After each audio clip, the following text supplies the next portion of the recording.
While speaking today at the Gulf Cooperation Council Summit, President Trump said that the Biden administration's foreign policy created, quote, havoc in Bedlam. Havoc in Bedlam? And you guys thought Joe Biden was old? You sound like a newsreel about World War I. Havoc in Bedlam in the streets of old Europe after the assassination of Archduke Ferdinand. Boy, there's nothing quite like late-night comedy, is there? Or maybe there's just nothing. Feels that way. Well, I guess the Democrats got tired of using the word chaos over and over and over and over again. It is the Chris Plant Show. Mike Opelka with you on a Thursday. Sitting in for my friend today and tomorrow. We'll try and get to everything. It is a jammed day with news coming from all sides. There are events happening in hours. The Supreme Court will discuss nationwide injunctions by judges, but they're doing it under the guise of birthright citizenship, which is kind of interesting because half of the media is reporting that the Supreme Court is going to argue about birthright citizenship, but they're not really. They're talking about whether or not these judges on the district levels can stop the entire country. So the judge shopping, which the interesting part of this, if you go back in history, and someone will correct me if I'm wrong on this, I believe it was the Republicans who started doing the judge shopping against the Obama administration in order to get stays put on many of the things that Obama was trying to do, you know, because he was out for that fundamental transformation of the United States of America. But this case today that's being heard in front of the court starting 10 o'clock this morning, and it's one of those that's on the shadow docket. The Supreme Court has its usual list of cases, and then those that are needing an emergency kind of a hearing are placed on the shadow docket, and this is one such case, so it is not on the usual schedule. It's being expedited, which also may mean that we will hear the result of it soon as well. We'll certainly get some kind of feeling as to what was going on based on the questions from both sides and from the justices. So we'll pay attention to that. That will be ongoing throughout the day, I'm sure. The other story that's getting a little bit of attention, and I think it should get more, is the announcement, NBC News announcing that it looks like President Trump has accomplished what I think is one of the critical elements of this trip, and that is to convince the Iranians not to enrich enough nuclear material to create a bomb. And it kind of feels like that was the statement that NBC News was putting out, that high-placed sources have quoted the Iranian leadership saying they want to make a deal, basically. But the former advisor to the Trump administration in the first term, K.T. McFarland, was also making statements that Iran needs to say we're not going to enrich anything, not even the low level, and we'll have someone else do it and allow them to bring it into the country. That's kind of what K.T. McFarland was saying, no enrichment at all. But it looks like there's headway there. And I think that's a big stinking deal. And that's just me. The president, for his part, wrapping up an incredible trip. Untold trillions of dollars pledged by these Middle Eastern countries, these Emirates, to invest in the United States, to maybe build businesses here in the United States. That's a good thing. The president talked about possibly $4+ trillion coming into the country. That's a good thing. It'll mean millions of jobs. And if they're manufacturing jobs, that's fantastic to bring manufacturing back to this country, especially manufacturing as it relates to automotive, high tech, etc. And something really unusual happened today when the president was speechifying early this morning at the breakfast event. At least I found it kind of fascinating. the president actually gave some props to the mainstream media, in case you missed it. I just want to thank everybody for being here. I want to thank the media. The media, I have to say, has been very fair. They've been very fair. They've been terrific, actually. I was watching some of our, normally they would not say good things, but they're having a hard time saying bad because this is a record tour. There's never been a tour that will raise, it could be a total of $3.5–4 trillion. This just in this 4 or 5 days. And it's from great people. And our relationship now is very strong with Saudi Arabia. Nobody's going to be bothering that relationship. Nobody would be able to break that relationship because of my relationship with the Crown Prince and the family. The relationship is really strong. And when you talk about Qatar, the relationship is equal. I mean, it's just like nobody's going to break that relationship. We have never had a relationship with Qatar as strong as it is now. You know. So President Trump making great diplomatic inroads in the region. There won't be a meeting with Putin. There won't be a meeting with Zelensky. But it looks like I think this is even bigger news, the Iranian deal. I think that's a major move for the president. And I want to congratulate him on getting that done. And now, when he returns, will the press still be positive? We shall see. But that was really unusual for President Trump to openly come out and I guess give props, give a nice shout out to the troops. Something else happened. I know earlier in the week when Chris was here, he was playing the band, the marching band from Saudi Arabia who played the American national anthem.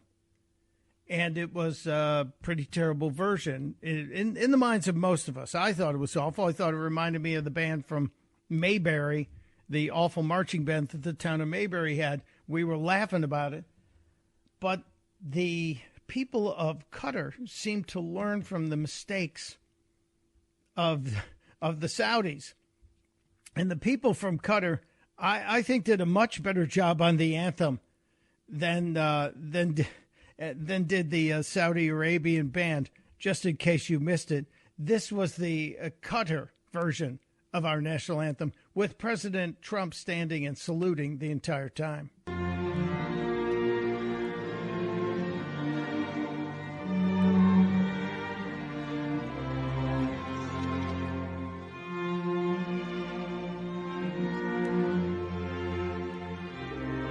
Beautiful, right? Beautiful string version of the American national anthem, the Star-Spangled Banner. And not only did that happen, and this is where I think the one-upsmanship was going on in this trip, you had Lee Greenwood's song, God Bless the USA, played when President Trump walked out on stage at the Saudi Investment Forum, and then they ended with YMCA. Lee Greenwood was present and singing in Qatar. So it's like Qatar was trying to outdo the Saudis. I thought that was pretty funny today. In case you missed it, it was a hilarious moment in my mind. Qatar trying to say, yeah, he's going to like us more. He's going to like us better. The president also, when he was addressing the troops, was very complimentary, of course, very positive with the American troops, saluting the troops. He made a point of giving them a little history lesson, in case you missed it. And I'll tell you just a little story. A week ago, May 8th, I'd call up a certain country, and they said, oh, we're celebrating the victory of World War II today, sir. Oh, really? I speak to one of the presidents or prime ministers or whatever, and they were so busy. Oh, yes, we're celebrating the victory of World War II. Then I speak to another one that they were celebrating. And the fact is, Russia was celebrating. France was celebrating. Everybody was celebrating but us. And we're the ones that won the war. I don't disagree. He's doing this in front of the troops. This is at the U.S. base where CENTCOM is located in Doha, Qatar. And the president reminding everyone you can have all the celebrations you wanted last week, but who really brought home the deal? We won the war.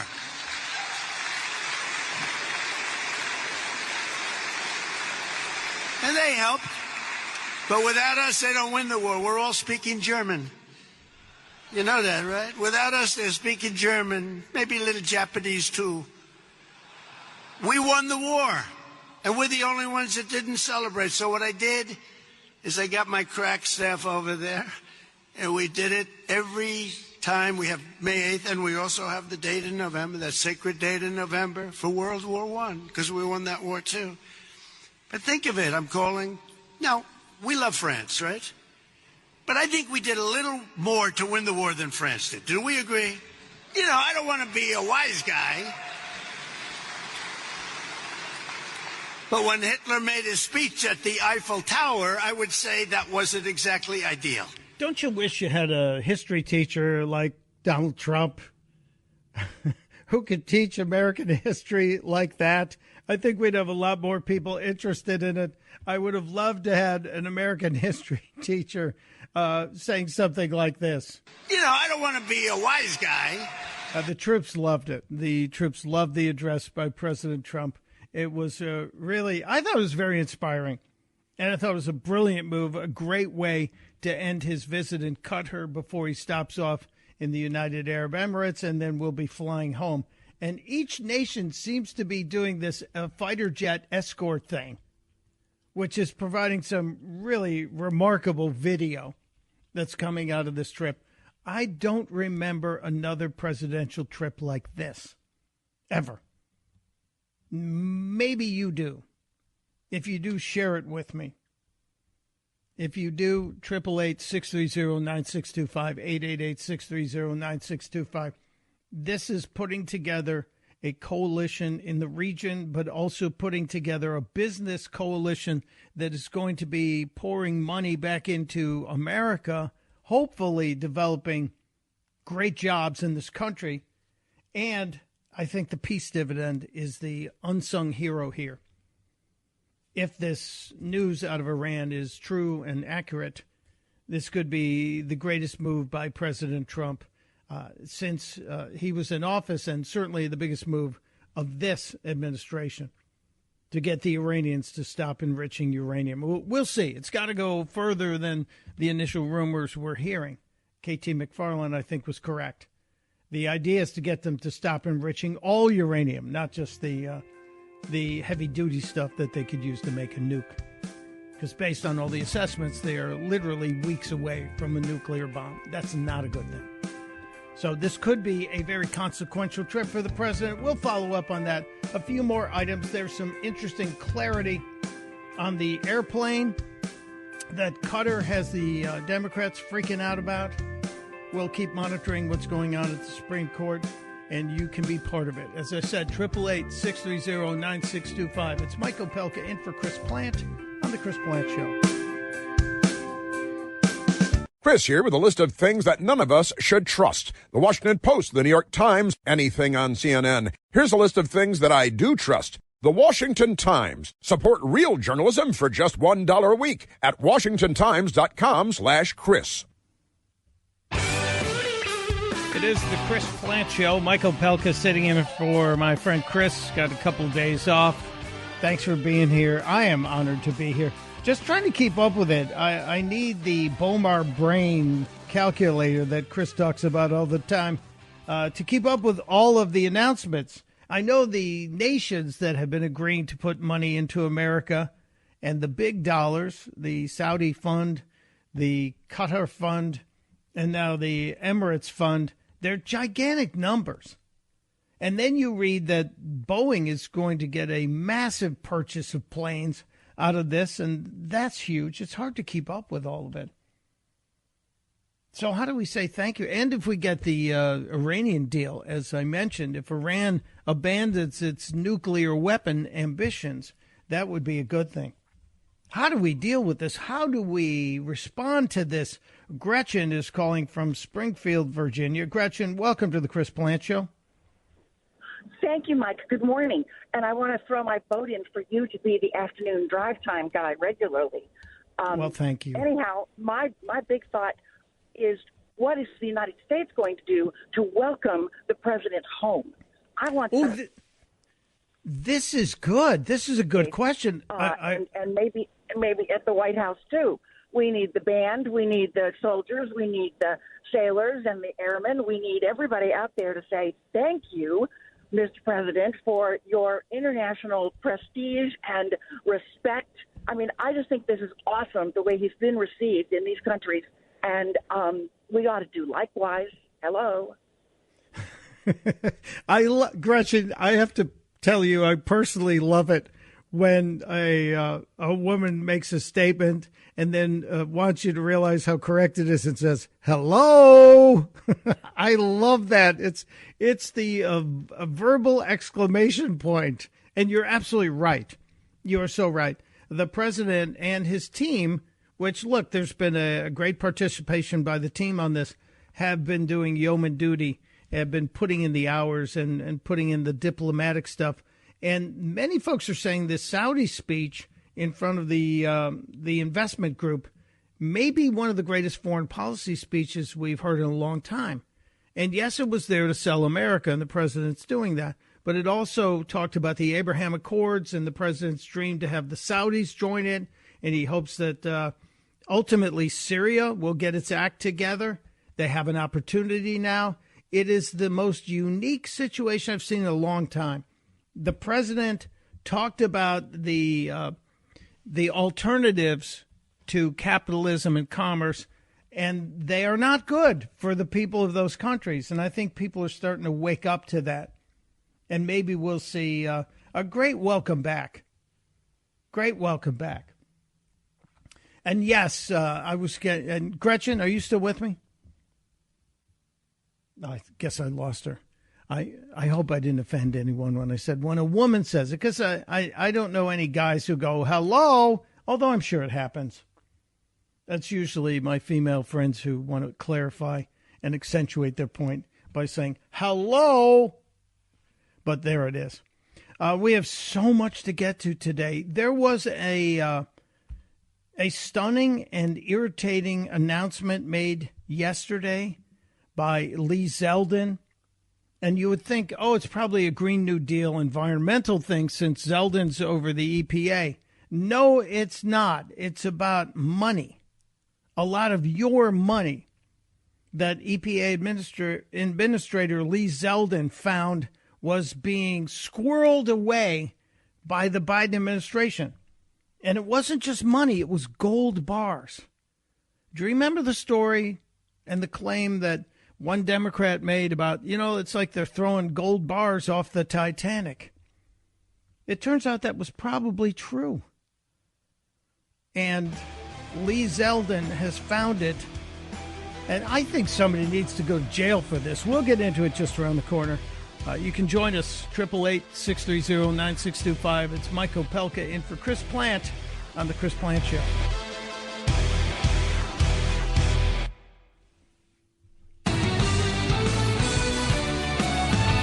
It is the Chris Plant Show. Welcome to it. Mike Opelka in for my friend Chris Plant, trying to keep my eyes on everything, but there are so many things popping up here.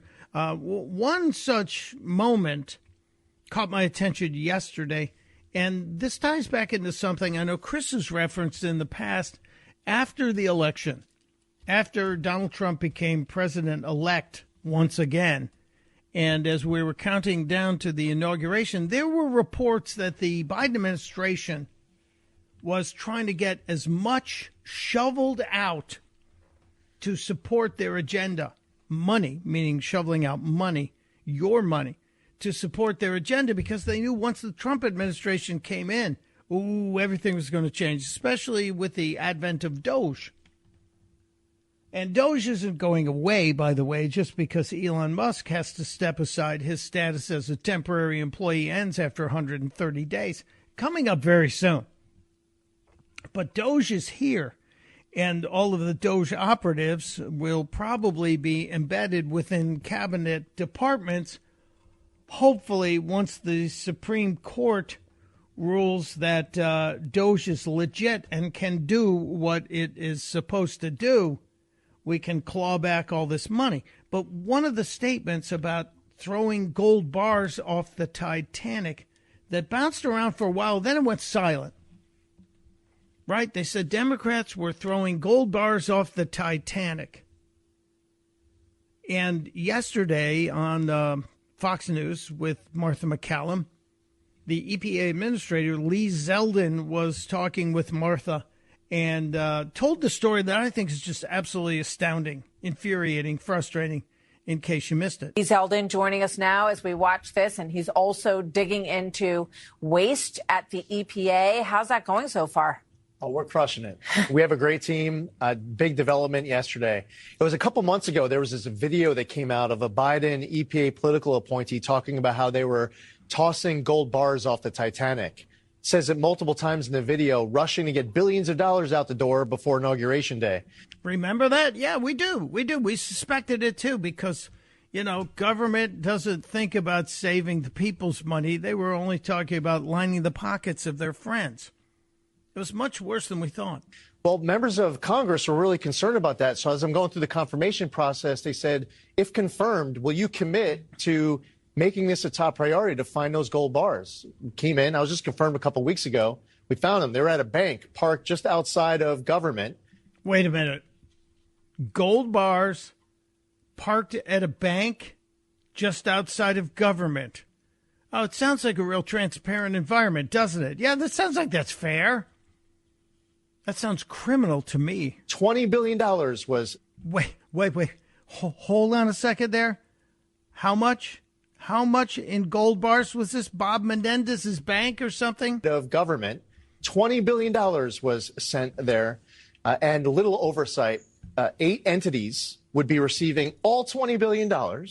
So there were 8 entities. I am using the Chris Plant approved air quotes with my fingers. 8 entities would be receiving $20 billion of your dollars, and it was done with gold, obviously, because they didn't want to track it. They want this hidden. They didn't want any transparency on it. And who were these entities? I really want to know. I want details on this. And they would be distributing all of these funds without EPA knowing everything that we need to do our job to provide accountability to Congress, the media, and to the public. So, stunning. $20 billion of your money in gold. Where did they get the gold? Where did the Biden administration have $20 billion in gold sitting around? Anybody? Hello? There needs to be a congressional investigation on this. There certainly does. Absolutely should be a congressional investigation on this. $20 billion. Somebody, this is, again, another one of those things that we really would like to see. Some accountability. It feels kind of criminal. You know what else it feels like? It feels a lot like the Biden family, a.k.a. the Biden crime family, and how they moved money around. How money would come into Hunter's different companies and then would suddenly get bounced around and transferred out. And when Tony Bobulinski talked about how they created all these shell companies, which was really made just to move the money so that nobody could see it. It's infuriating. It's beyond infuriating. It's one of those things that I would love to see some kind of investigation follow up on this. $20 billion in gold. And where's the Fort Knox audit, by the way? $20 billion in gold from the Biden administration handed out to 9 different operations, entities, who would then dole it out to their friends. This is all about political payoffs. Let's be honest. It's truly what this is. I hope Lee Zeldin gets some action on this. I hope the people who confirmed him in his hearings are also as interested in this kind of story and getting to the bottom of it. And if this was just happening at EPA, can you imagine what's happening at every other cabinet department between the inauguration, between the election day and inauguration day? Can you absolutely imagine the kind of grift that was going on? Amazing. frustrating, infuriating, criminal, should be investigated. Let's hope it is. I hope so. I hope so. I hope so. The phones are absolutely hopping today. Again, 888-630-9625. Greg is calling from Potomac, Maryland. Hello, Gregory. Welcome to the Chris Plante Show. Hey, Michael. Thanks for taking my call. Well, you're welcome, sir. What's on your mind? I just want to get I want to get your thoughts on this. They're debating this, big, beautiful bill, this kind of tax and financial and reconciliation bill in Congress. I think, based on the details released, this thing is going to add to the debt and the deficit quite a bit. I love tax cuts. I want tax cuts. I live in Maryland. Maryland just lost its credit rating yesterday, AAA credit rating. So, Maryland's in bad shape under these Democrats and one-party rule. It's heinous. It is criminal what they're doing. But adding more debt and keeping Biden-era green energy stuff alive, that to me, that's no different than just having Joe Biden in office. So I wonder what your thoughts are. They need to get this bill right, and they need to cut spending. If you're going to cut taxes but not cut spending, it just adds to the debt, and the debt is just driving us over a cliff right now. Literally heading to 55, 60 trillion in debt. Who's going to buy this debt? That's what I wonder, too, is what bank or international country is going to buy more and more American debt when we already need to refinance trillions in debt? So it's just kind of insane to me. I really hope they get it together, but I'm curious to get your thoughts, and I'll listen off there. Thanks so much. Thank you, Greg. A couple of things.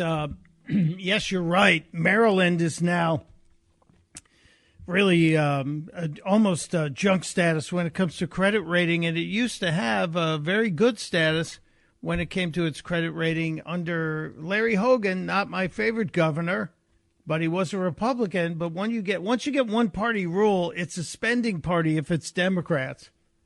Not that the Republicans aren't guilty of spending too much too. But as it relates to the tax bill, what Greg was referring to was the fact that in order to get this through some of the committees, there still are being retained some of the green spending, the Green New Deal spending, and that needs to go. But cutting spending is really tough. I spoke before the show today, about an hour before the show today. I had a conversation with Byron Donalds, congressman from Southwest Florida. And he's a guy who's came out of finance. He came out of the banking world. And I talk to him every week about it, saying, where are we on this bill? What's going on with this bill? And he feels like they're getting there. And yesterday, the big sticking point was the SALT, the real estate deduction for people that own property, the SALT deduction. And they lowered, they created a threshold. If you made $400,000 or less, you would get to deduct, I think it was 30% of your real estate taxes, your state real estate taxes. And there's still people who are grinding about that. And they want that limit, that $400,000 limit to be removed. And we'll see what happens. But Byron seems to think, Congressman Byron Donalds seems to think they're making serious progress. They also have issues with Medicaid and how they have to adjust it because there is something tricky in the system called provider taxes, and how the states manage to soak the federal government by creating this provider tax for Medicaid. And it's all the states that are the worst offenders of it are Florida and California, are New York and California. Florida's not one of them. His state has a very low provider tax. So those are two of the big issues.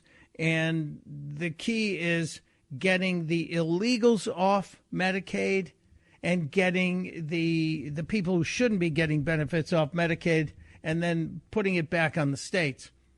So those are some of the questions. There also is currently no provision in the big, beautiful bill as it relates to no tax on Social Security. I know President Trump has talked about this. President Trump mentioned it while he was in Saudi Arabia. He said that one of the things in the big, beautiful bill is going to be no tax on our seniors who are getting Social Security. Currently, based on what I'm hearing directly from a congressman who's involved in this, they haven't been able to do that yet because that's a chunk of money. So there are still some hurdles that have to be gotten over, but they're grinding. They're working night and day, it appears. And I think that's a good indicator that they're serious about it. And maybe they'll get through. Maybe they'll have a breakthrough on it. I don't know. The other question, and this was kind of interesting to me, as President Trump is wrapping up this trip, and he'll come home and try and push. I'm sure he's going to try and push Congress to get the big, beautiful bill across the line.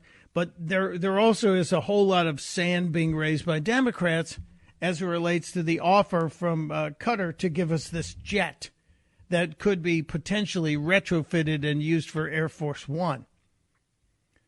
And the question, because the Democrats all seem to think it's just being given to Donald Trump. No, that's not how this works.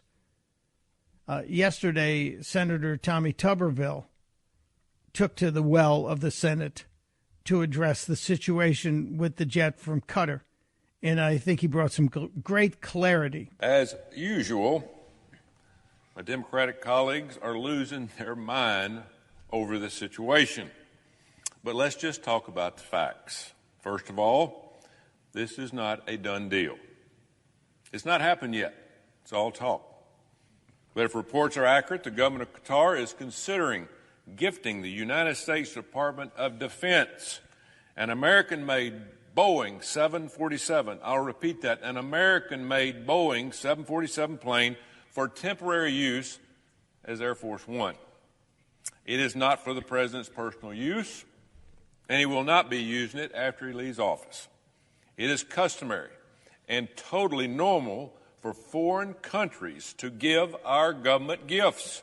We'll get into that because Senator Tuberville also included a list of some very interesting gifts that were given to the United States by Saudi Arabia, 2 different kings. And it appears that those gifts went to Barack Hussein Obama and Michelle Obama. And they weren't small gifts.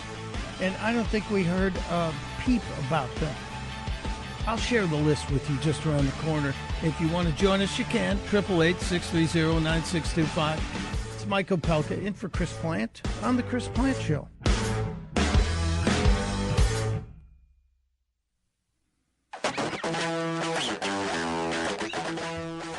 It is the Chris Plant Show. Mike Opelka in for my friend Chris Plant. We were just talking briefly about the Democrat outrage, I tell you, over the offer of the plane that the Qataris have made to the president to be used as a temporary Air Force One. And I said, wait till you hear about the gifts that were given to the Obamas by the Saudi royal family. In 2011, King Abdullah gave Michelle Obama $300,000 worth of jewelry for herself and her daughters. The king and the crown prince gave the president $1.3 million in jewelry in the early part of his first term. In 2014, the first lady received jewelry from the former king that was worth $560,000. And reportedly, King Salman gave President Obama a gold-plated silver horse. Why would you gold-plate a silver horse? A sculpture valued over $500,000. So did the Obamas walk out of the White House with that stuff? No, because the Foreign Gifts and Decorations Act states that gifts given to federal office holders from foreign governments that are over a certain amount of money at value are actually gifts to the government. They're not giving them to the person. They can buy you a sandwich. They can't buy you a restaurant. These gifts are usually transferred to the National Archives, which keeps track of it. And that's what happened with the jewelry that the Obamas received. So they didn't get all that jewelry. They got plenty of other things. But the plane that is supposedly going to be gifted to the United States, the Democrats, they're giving it to Trump. No, it's going to be handled by the National Archives. Thank you, Senator Tommy Tuberville, for bringing the clarity on that. This isn't the only thing when people think about gifts. Mike is in Sunshine, Maryland, joining the conversation. Mike, you have an update on this same topic? Yes, Mike, thanks for taking my call. The cherry trees along the tidal basin of the District of Columbia were a gift to President Taft and his wife from Japan, and I don't remember him being brought up on the emoluments clause. And I'd like someone to read the definition of emolument to the listening audience. I don't think it applies. It's a payment for services rendered from an office, and by power of an office. And emolument does not apply. It's a gift. You're right. You're absolutely right, of course. But they're looking for something. They're grasping at straws, Mike. They are panicking because right now everything this president seems to be doing is working. Maybe not to the level at which he's saying it's working or as fast, but it certainly feels like he's going in the right direction. I just looked at the producer price indexes that were posted today, and prices were coming down. I thought we were going to be facing all this inflation that was going to be coming at us. It's just amazing how they grasp at these ideas and they like to hold on to these lines. Yes, it's the emoluments clause. Last night on CNN, once again, with Scott Jennings in attendance and Mr. Wonderful from Shark Tank, they went at it with Abby Phillip on CNN because she keeps shouting, read the emoluments clause, read the emoluments clause. I don't know if she fully understands it either. But this plane is not a gift to Donald Trump. It's not something he's taking with him when he leaves. I'm old enough to remember the Clintons got calls saying you have to return all the stuff you walked out of the White House with. They took paintings. There's a particular painting that I think was Spielberg had given to the White House that the Clintons took with them that was, I believe it was a $400,000 painting. God knows what it's worth now. But, yeah, at least the archives is keeping track of this stuff. And they called the Clintons out on it. The Obamas didn't get to walk away from the White House with it. What makes you think the president will do it? The media trying to raise noise where it doesn't really have any impact. It's kind of like the Democrats and their latest slug line. We'll get to it just around the corner because it's funny. Chuck Schumer was the first one to adopt it, and now they're all saying it. It's forward. We'll talk about that. It's Mike Opelka in for Chris Plant on The Chris Plant Show.